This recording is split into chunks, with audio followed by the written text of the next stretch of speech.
এয়া আমি বাসুকীনাথ মন্দিৰলৈ যাব ওলাইছোঁ বাবাধামৰ পৰা।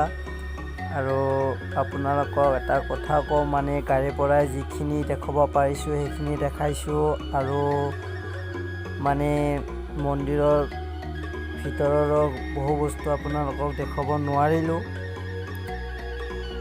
যিখিনি পাৰিছোঁ সেইখিনি দেখাইছোঁ। মানে বৰষুণ দি আছিল আৰু মোবাইলৰ চাৰ্জো নাছিল, সেইবাবে আপোনালোকক দেখাব নোৱাৰিলোঁ।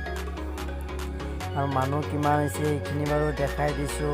আপোনালোকক সেইখিনি চাই ল'ব। নিজৰ মানে কি কওঁ আৰু নিজৰ এই ভাইটি দাদা বুলি এনেকৈ ভিডিঅ'টো আঁকোৱালি ল'ব। আৰু যিখিনি পাৰিছোঁ বাসুকীনাথৰ সেইখিনি আৰু দেখাইছোঁ।